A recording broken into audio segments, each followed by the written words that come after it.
Item ಯಾವುದೇ ಇರಲಿ try ಮಾಡಿ ಆಚಿ ಚಿಕನ್ ಮಸಾಲಾ ನೋಡಿ, ಶಾಂತಿ ಮಾತುಕತೆ ನಡುವೆ ಇರಾನ್ಗೆ ಬಿಗ್ ಶಾಕ್ ಎದುರಾಗಿದೆ. ಇರಾನ್ನ ಫ್ರೀಸ್ ಹಣ ಬಿಡುಗಡೆಗೆ ವೈಟ್ ಹೌಸ್ ನಕಾರ ಎತ್ತುತ್ತಾ ಇದೆ.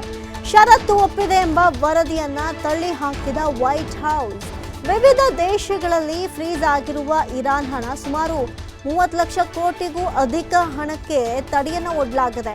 ನೋಡಿ, ಇರಾನ್ಗೆ ಇದು ಎಷ್ಟರ ಮಟ್ಟಿಗೆ ಎಫೆಕ್ಟಿವ್ ಅಂತ, ಯಾಕಂತ ಹೇಳಿದ್ರೆ ಒಂದಷ್ಟು ಕಂಡೀಷನ್ಸ್ಗಳನ್ನು ಹಾಕ್ಕೊಂಡಿತ್ತು. ಅದರಲ್ಲೂ ನಮ್ಮ ಆಸ್ತಿಗಳನ್ನೆಲ್ಲ ಎಲ್ಲೆಲ್ಲಿ ಫ್ರೀಸ್ ಮಾಡಿದ್ರು ಅದನ್ನೆಲ್ಲ ಬಿಟ್ಬಿಡಬೇಕು ಅನ್ನುವಂಥ ಒಂದು ಕಂಡೀಷನ್ ಕೂಡ ಇರಾನ್ ಹಾಕ್ಕೊಂಡಿತ್ತು. ಸಂಧಾನಕ್ಕೆ ಈ ಮಹತ್ವದ ಮಾತುಕತೆ ಸಂಧಾನಕ್ಕೆ ನಾನು ಬರಬೇಕು ಅಂದ್ರೇ 2 ಕಂಡೀಷನ್ ಹಾಕ್ಕೊಂಡಿತ್ತು. ಅದರಲ್ಲಿ ಲೆಬನಾನ್ ಮೇಲೆ ದಾಳಿ ಮಾಡಬಾರ್ದು ಅನ್ನೋದು ಒಂದಾದರೆ, ನಮ್ಮ ಆಸ್ತಿಗಳನ್ನು ಎಲ್ಲೆಲ್ಲಿ ನೀವು ಫ್ರೀಸ್ ಮಾಡ್ಕೊಂಡಿದ್ರೆ ಅದನ್ನೆಲ್ಲ ಬಿಟ್ಬಿಡಬೇಕು, ಜೊತೆಗೆ ಈ ಹಾರ್ಮುಜ್ ಜಲಸಂಧಿ ವಿಚಾರವಾಗಿ ಯಾವುದೇ ಚಕಾರ ಎತ್ತಬಾರ್ದು ಅಂತ ಒಂದಷ್ಟು ಬೇಡಿಕೆಗಳನ್ನು ಇಟ್ಟಿತ್ತು.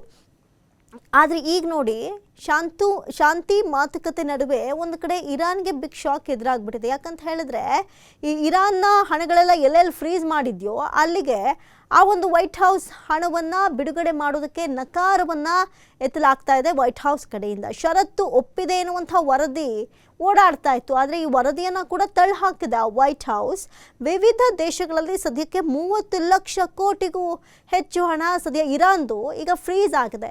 ಹಾಗಾಗಿ ನೆಕ್ಸ್ಟ್ ಇರಾನ್ ಏನು ಡಿಸಿಷನ್ ತಗೊಳುತ್ತೆ, ಏನೆಲ್ಲ ಆಗಬಹುದು, ಈ ವೈಟ್ ಹೌಸ್ ಏನಾದರೂ ಕಾಂಪ್ರಮೈಸ್ ಆಗುತ್ತಾ, ಈ ಎಲ್ಲೆಲ್ಲಿ ಫ್ರೀಸ್ ಆಗಿದೆಯೋ ಈ ಹಣವನ್ನೆಲ್ಲ ರಿಲೀಸ್ ಮಾಡಲಾಗತ್ತಾ, ಇನ್ನಷ್ಟೇ ಕಾದು ನೋಡಬೇಕಿದೆ.